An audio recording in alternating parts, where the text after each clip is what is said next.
Oke, kita awali aja. Nanti ada yang gabung, nggak apa-apa, menyusul. Karena saya jam 8.30 ada meeting lain ya. Oke, Assalamualaikum warahmatullahi wabarakatuh. Waalaikumsalam. Waalaikumsalam warahmatullahi wabarakatuh. Oke, jadi kita lanjutkan lagi pertemuan kita kali ini. Ini mungkin pertemuan ke berapa ya? Sebentar, mungkin 11 ini kayak. Ini kalau Anda lihat di jadwal, ya ini harusnya 11, kemudian 12, 13, 14, 15, 16 kita UAS ya, Desember tanggal 4. Jadi Desember tanggal 4 kita UAS jadwalnya ya. Apa itu? Januari maksudnya ya, Januari tanggal 4. Ini kan kita tinggal bulan Desember sebentar lagi, ini 11, 12, 13, 14, 15. Nah, yang ke-16-nya kan UAS tanggal 4. Nah, kalau sesuai dari RPS yang barusan saya kirim ya, ini 11 ini bisa masih melanjutin yang apa? Eksperimen statistik dan pengujian itu Anda review kembali. Terus sebenarnya juga bisa aja mulai bab baru yang tentang regresi dan prediksi sebenarnya, karena ini nanti yang makan waktu banyak, makan waktu lama di sini di konsep regresi dan prediksi. Kenapa ya? Karena ilmu statistik itu yang paling apa ya istilahnya ya, banyak dimanfaatkan orang sekarang itu di sini ya, di konsep regresi dan prediksi, terutama mungkin prediksi ini ya, kan tidak hanya mengandalkan pola-pola statistiknya, tapi juga bisa menggunakan sekarang mungkin bisa berbasiskan kecerdasan buatan ya. Jadi sekarang sudah banyak metode untuk prediksi yang nanti secara validasinya menggunakan statistik. Data-data statistik itu mungkin dianalisis lebih lanjut menggunakan analisa kecerdasan buatan gitu ya. Ada pakai neural, pakai fuzzy, pakai neurofuzzy, pakai deep learning dan lain-lain. Tapi itu tidak menjadi area pembahasan kita. Yang di kita nanti cukup bagaimana secara analisis statistiknya ya. Makanya ini kita perlu pahami konsepnya mengenai konsep regresi dan prediksi ini penting, dan kayaknya nanti akan banyak makan waktu dan juga mungkin kalau kita mau praktekkan ini cukup menarik sebenarnya untuk Anda buat eksperimen ya. Oke, kalau di teorinya ini di bab terakhir ya, mana ini di capture 4 ya, regresi dan prediksi ini. Ada di halaman berapa itu Anda lihat sendiri. Nah ini sebenarnya persamaannya atau mungkin istilah-istilah yang perlu dipahami dulu itu adalah mungkin kita yang regresi dulu ya, kita bahas yang regresi dulu. Nah regresi yang paling sederhana itu adalah simple linear regression, regresi linear sederhana, ini kalau di bahasa Indonesia kan simple linear regression. Notasinya yang digunakan istilah-istilahnya mungkin ada di mana ini? Ini ya, istilah-istilahnya yang digunakan di sini. Ada istilah respon. Respon itu adalah the variable we are trying to predict, ya kan? Jadi variabel yang dicoba untuk diprediksi. Nah, itu the variable we are trying to predict.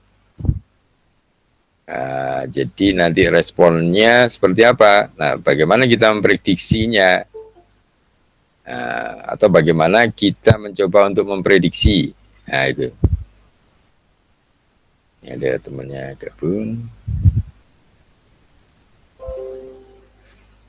The variable we are trying to predict. Bagaimana kita mencoba memprediksi, itu adalah respon. Sinonimnya adalah dependent variable, variabel yang dependent, lawan kata dari independent ya. Dependent kan bergantung kepada mungkin data-data sebelumnya ya. Sinonim yang lain biasanya menggunakan y variable. Y variable. Sinonim lain menggunakan istilah target. Jadi respon kadang disebut juga dengan target. Ada juga disebut outcome. Nah, ini di istilah regresi. Ini simple linear regression ya. Ini nanti dipakai juga di istilah prediksi ya. Selain regresi nanti diprediksi juga sama. Jadi kalau disebut respon itu berarti adalah dependent variable atau y variable atau target yang mungkin diinginkan ya. Kemudian ada istilah lainnya juga boleh outcome. Target ini berarti kan sebenarnya kalau misalnya Anda punya data katakanlah prediksi dari tahun berapa gitu ya. Misalnya prediksi gempa dari tahun berapa ke berapa, mungkin katakanlah ada 1000 tahun atau mungkin banyakan ya, mungkin 300 tahun misalnya ya. Nah ini disisakan, jangan semua dipakai untuk ini data latih nanti. Jadi mungkin 80-20% gitu, 20% sisanya itu nanti bisa sebagai validator atau ini sebagai targetnya. Pada saat Anda mencoba memprediksi menggunakan data-data 80% tadi, Anda bisa memprediksi 20%-nya ke depan. Nah, itu data sisanya itu dipakai sebagai target untuk memvalidasi apakah prediksi Anda atau regresi yang Anda lakukan berhasil ya. Seperti itu, jadi ini istilah pentingnya. Jadi ada istilah respon tadi ya. Istilah kemudian yang lain ada independent variable. Variable yang independent ya. The variable used to predict the response. Nah, tadi respon kan yang kita ingin prediksi atau yang akan kita inginkan target tadi kan, respon itu targetnya. Nah, kemudian ada independent variable, itu variable yang digunakan untuk memprediksi. Jadi kita kalau responnya itu adalah dependent, maka data sebelumnya yang dipakai dasar untuk memprediksi disebut independent. Nah, gitu ya. Sinonimnya adalah independent variable, X variable, fitur, atau atribut. Nah, ini sinonim dari independent variable ya. Kita mengenal lagi yang lain adalah record. Nah, ini record itu adalah the vector dari prediktor. Ya, vektor dari prediktor dan nilai outcome untuk ini kasus atau individual spesifik, individual khusus ya, atau kasus khusus. The vektor dari prediktor ya. Sinonimnya adalah ini row ya. Jadi kan sebenarnya baris-baris row ya. Kemudian case kasusnya, instannya atau example. Ini adalah sinonim dari record. Vektor prediktor ya, vektor dari prediktor dan nilai outcome untuk nilai spesifik. Kemudian ada istilah intercept. Intercept dari regresi linear ya. Intercept dari linear. The predicted value itu adalah nilai hasil prediksi when ketika apa? X-nya sama dengan 0. Nah, ini disebut intercept. When X sama dengan 0, itu adalah intercept dari regresi linear. Sinonimnya adalah B0 dan beta 0. Jadi kadang kita menggunakan B0 dan beta 0. Jadi pada saat X0 intercept nanti berapa? Nah, apakah sudah bergerak datanya? Ini temennya gabung.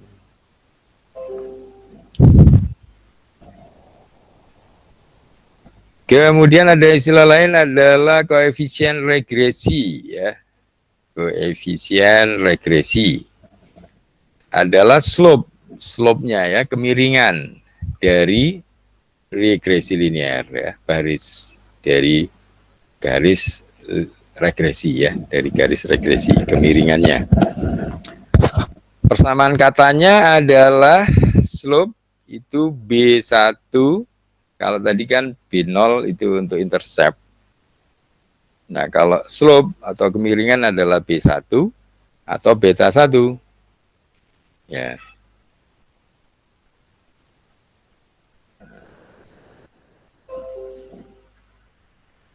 B1, beta 1, atau koefisien regresi yang lain diistilahkan dengan parameter estimates. Jadi parameter estimasi. Ada lagi yang lain adalah bobot, weight. Nah, ini koefisien regresi punya istilah lain yang banyak. Kemudian fitted value, ini value yang fit, yang cocok ya. Di estimate Y hat topi ini, Y hat, di estimate Y hat indeksnya I, obtain from the regression line, yang diperoleh dari apa? Garis regresi. Nah, ini. Jadi ini nilai yang diperoleh dari hasil regresi, garis regresi ya. Pada saat garis regresi ditarik, dapatlah nilai-nilai hasil estimasi, yaitu Y hat, Y topi ini ya. Iya, ini disebut fitted value. Oke, ini adalah istilah-istilahnya. Ini perlu dipahami dulu sebelum belajar regresi dan prediksi ya. Yang pertama adalah tentang regresi linear sederhana. Oke, seperti itu, simpel saja ini istilah-istilahnya, tapi ini penting nanti. Oh, ini ada sinonim dari fitted value. Ya, fitted value tadi nilai hasil prediksi. Nilai istilah lainnya sinonimnya adalah predicted value ya, nilai hasil prediksi. Fitted value disebut juga predicted values, nilai hasil prediksi. Kemudian ada istilah lain yaitu residual. Apa itu residual? Residual itu difference, selisih atau ya selisih between antara observed value and fitted value. Ya, jadi kita kan biasanya tadi kalau ada data 100%, disisakan 20%, jangan dipakai semua untuk eksperimen, sisanya digunakan untuk ini, untuk menguji ya, menguji ini adalah observed value-nya. Kemudian kita bandingkan dengan fitted value, nilai yang kita gunakan atau nilai hasil kita prediksi atau nilai predicted value ya. Fitted value kan sama dengan nilai hasil prediksi atau kalau dalam regresi ya hasil regresi. Ya. Nah, selisihnya itu disebut dengan residual ya. Ini sinonimnya adalah error. Nah, sinonim dari residual adalah error. Kesalahan prediksi kan berarti ya. Kita memprediksinya itu di fitted value atau predicted value, kemudian data sisa yang kita gunakan untuk target, nah ini target, itu adalah observed value. Nah, selisihnya disebut error atau selisihnya disebut residual. Nah, ada kata lainnya ya. Oke, itu yang disebut residual.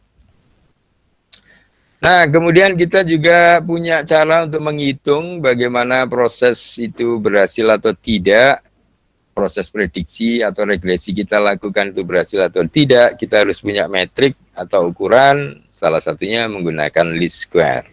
Ya. Least square, kuadrat error, least square ya. Method of fitting regression by minimizing the sum of square residual. Metode fitting tadi, untuk mencocokkan atau untuk mendapatkan fitted value, iya, dari proses regresi, atau nanti bisa juga dari proses prediksi ya. Dalam hal ini prediksi dulu, regresi dulu.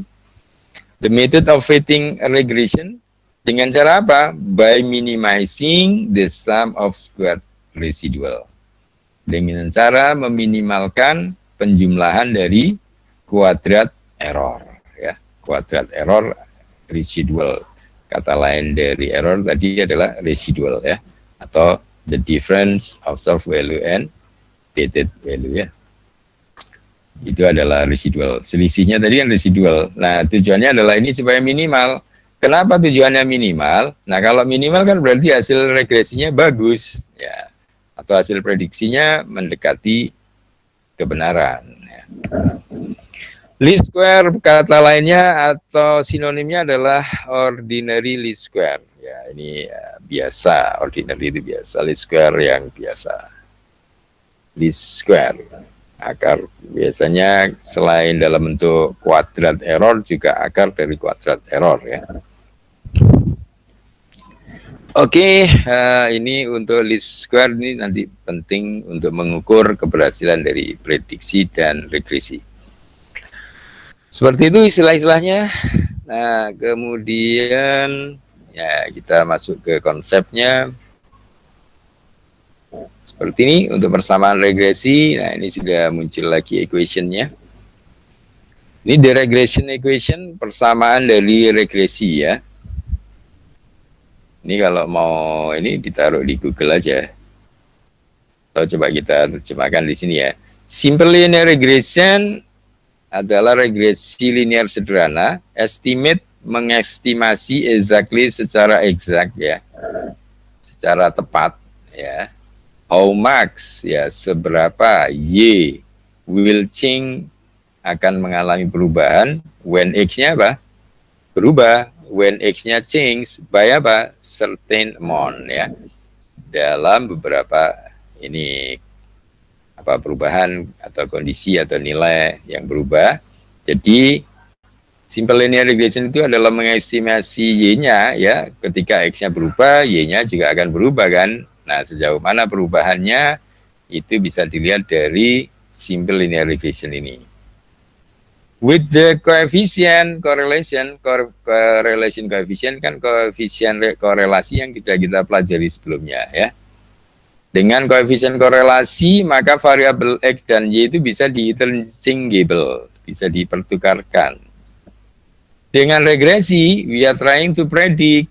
Dengan regresi kita mencoba untuk memprediksi variabel y dari x using apa? Linear relationship, yaitu menggunakan hubungan linear, yaitu persamaan garis ya. Bentuknya apa? Jadi kalau regresi ini gunanya adalah untuk memprediksi variabel y dari x yang diketahui dengan menggunakan hubungan linear. Hubungan persamaan linear. Kadang diterjemahkan persamaan garis. Bentuknya adalah y sama dengan b0 plus b1x. Tadi kan sudah tahu ya, di atas kan sudah dibahas. Y-nya ini adalah nanti yang kita harapkan kalau y hat ya, tapi secara umum adalah y sama dengan b0. B0 tadi apa? Interpret ya, pada saat x 0 kan. Ditambah B1, ini apa? Slope, ya, kemiringannya B1. Kemudian X, ini adalah variabel X, variabel input. Kalau Y-nya adalah output, maka X-nya adalah input. Atau X ini kalau di regresi, ya data-data sebelumnya. Ya. Data yang digunakan untuk mengestimasi Y. Ya. Ini persamaannya. Nah, ini mungkin kalau Anda dulu waktu SMA persamaan garis itu biasanya kan Y MX plus C ya. Dibalik ini yang di depan. Kita biasanya M-nya itu dulu disebut gradien. Kan sama gradien dengan kemiringan. Cuma kita dulu menggunakan persamaan MX plus C ya kan. Dulu kita biasanya menggunakan Y Itu ya besar atau kecil dulu, biasanya kita aja kecil malah ya. MX plus C kan. Nah, ini sebenarnya sama saja. Cuma dibalik sekarang ya. Ininya di depan, konstantanya di depan, kemudian ini di belakang. Ini yang sama saja. Sebenarnya ini kan juga persamaan garis. Oke, seperti ini persamaannya. Ini adalah persamaan regresi ya. Dan seterusnya, tadi kan sudah ada istilah-istilah ini, B0, B1 dan tadi sudah ada. Oke, jadi inilah adalah persamaan regresi sederhana. 10 menit lagi ke kuliahnya selesai ya. Jadi kita mungkin bisa langsung menggunakan satu persamaan ini untuk dilihat di codingnya ya. Ini sebenarnya masih lanjut konsepnya. Mana tadi ya? Ini nanti Anda lanjut sendiri belajarnya. Oh, ini dikasih contoh ini ya. Ini kan data sembarang seperti ini, data acaknya. Ini hubungan antara exposure dan PEFP apa ini, PEFR ini ada singkatannya apa? Mestinya ada di atasnya ya, Anda bisa baca di sini. Ini PEFR exposure, measure lung capacity, peak expiratory flow rate. Peak expiratory flow rate, ini PEFR flow rate. Jadi rata-rata apa? Aliran expiratory peak puncak. Dibandingkan dengan exposure, ini ke exposure ini. Ini consider the scatter plot displaying the number of years of worker. Ini adalah data, ini contoh gambarannya ya. Kita disuruh melihat dari scatter plot gambar 41 menampilkan the number of years, itu jumlah tahun-tahun worker, para pekerja ya. Para pekerja yang bekerja secara bertahun-tahun gitu, bekerja bertahun-tahun, was exposed, yang diekspos to cotton dust. Ini yang dia bekerja di mana? Cotton dust ini apa? Cotton kan kapas ya, dust apa? Dust debu kapas ya. Jadi exposure ya, mungkin bahaya dari kan yang kapas kecil-kecil itu kan jadi debu kan. Nah itu kan kalau masuk ke nafas, ke paru-paru kan bahaya. Nah itu maksudnya ya, kalau dia bekerja bertahun-tahun itu masuk ke paru-paru ya kan bahaya.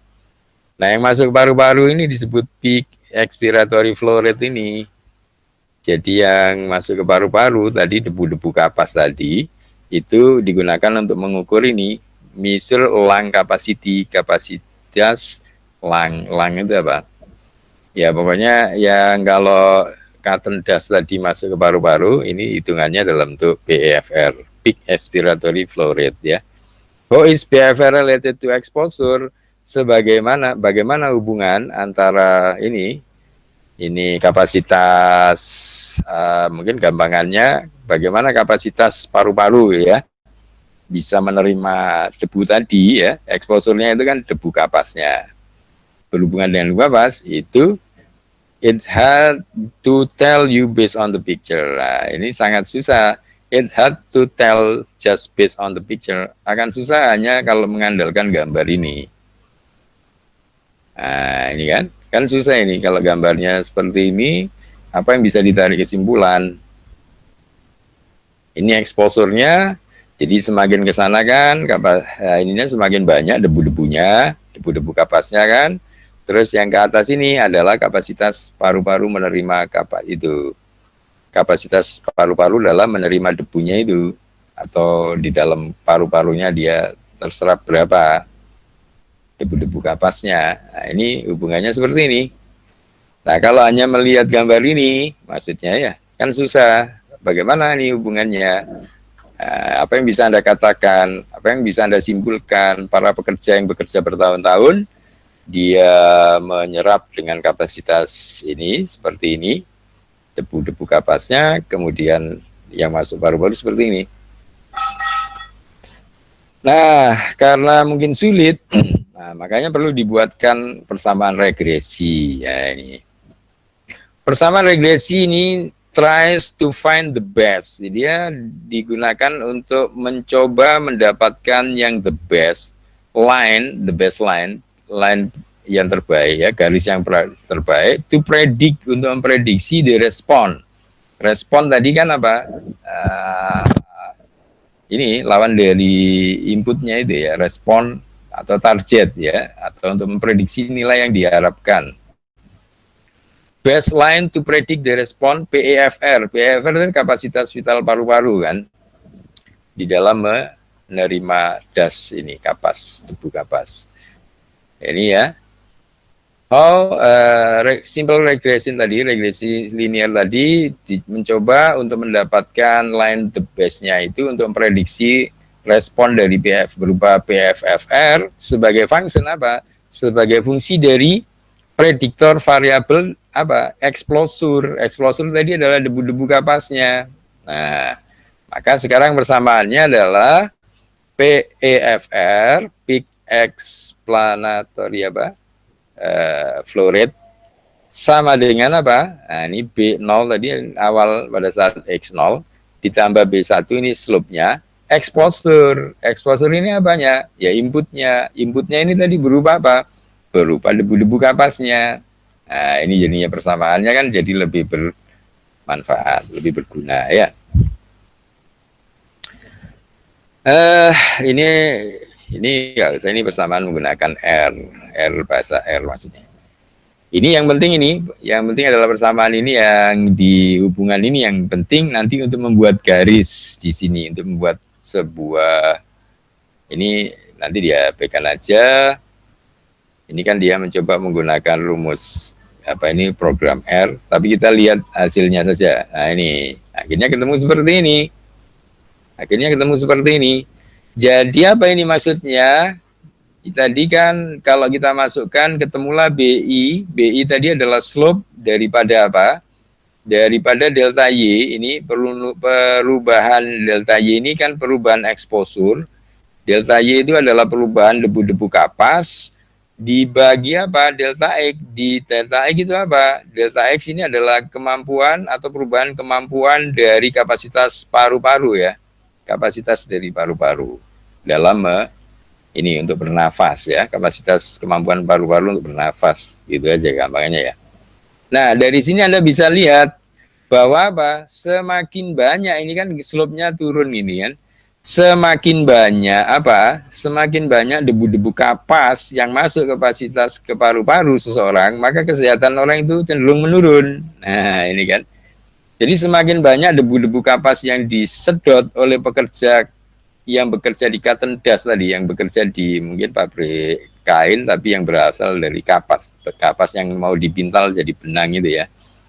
Itu para pekerja yang bertahun-tahun bekerja di situ, mungkin pertama mungkin nggak pakai masker, atau mungkin pakai masker pun juga masih tembus kan. Nah ini ternyata apa?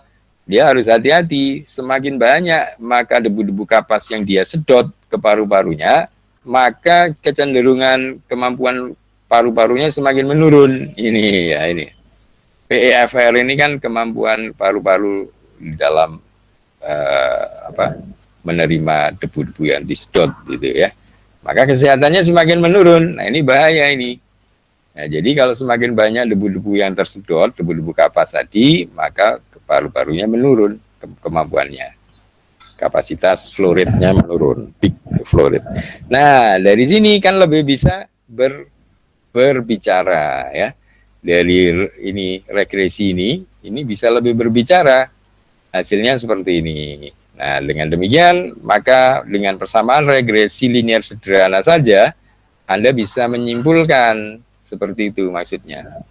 Nah, ini ya makanya kemudian harus berhati-hati pekerja dari cotton dust, pekerja dari perusahaan benang yang terbuat dari kapas, pemintal kapas, itu dia harus hati-hati dengan menjaga kesehatannya, menjaga jangan sampai debu-debu kapas itu masuk ke paru-parunya dengan pakai masker dan alat standar kesehatan dan sebagainya ya.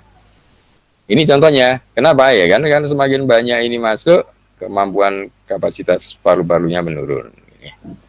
Flow rate-nya tadi menurun ya. Nah, disinilah maka ini lebih berguna persamaan regresi ini atau gambar yang sudah ada regresinya ini ini akan lebih berguna daripada gambar aslinya yang masih begini tadi ya ini ya. Ini kan sulit menganalisisnya. Nah, tapi begitu dengan garis persamaan regresi linear sederhana, maka Anda sudah bisa menyimpulkan bahwa manfaat dari belajar linear regresi ini salah satunya untuk memberikan data dukungan ini ya. Nah, seperti itu kira-kira manfaat belajar dari regresi. Selanjutnya nanti Anda coba baca-baca sendiri dulu. Ini semakin menarik nanti di eksperimen selanjutnya. Tapi saya kira saya hari ini cukup sampai di sini saja, karena saya akan ada meeting lain. Mungkin sampai di sini ada yang mau ditanyakan sebelum saya tutup.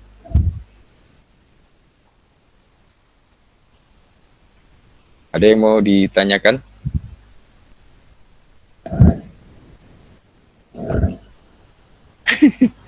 Diam aja. Ada yang mau bertanya? Sudah bisa dipahami ya dari konsep regresi linear tadi? Gak ada yang komen? Ya nggak apa, nanti Anda lanjutkan. Belum Pak, belum. Belum ya? Oke, jadi nanti Anda lanjutkan belajar sendiri untuk konsep regresi linear sederhana ya. Sebelum ke prediksi, ini bab yang paling panjang menyita waktu nanti di sini selain bab 1 yang dulu. Bab 1 dan 4 itu sebenarnya konsep inti dari statistik ini. Jadi itu yang harapan saya Anda coba pelajari sendiri dulu. Sebelum nanti kita mungkin coba praktekkan di Python-nya ya. Tapi konsepnya yang penting dipahami dulu. Sebenarnya konsepnya sederhana, nanti akan semakin menarik sebenarnya kalau Anda bisa memahaminya. Baik, oke, saya kira untuk pertemuan kali ini cukup dulu. Terima kasih atas kehadirannya. Jangan lupa tetap menjaga kesehatan. Semoga Allah SWT selalu melindungi kita dan memberi keberkahan kepada kita semua. Amin. Terima kasih. Saya akhiri sampai di sini untuk pertemuan kali ini. Insyaallah ketemu lagi minggu depan. Akhirul kalam. Wassalamualaikum warahmatullahi wabarakatuh. Waalaikumsalam. Terima kasih Pak. Ya. Terima kasih Pak. Sama-sama. Sama-sama.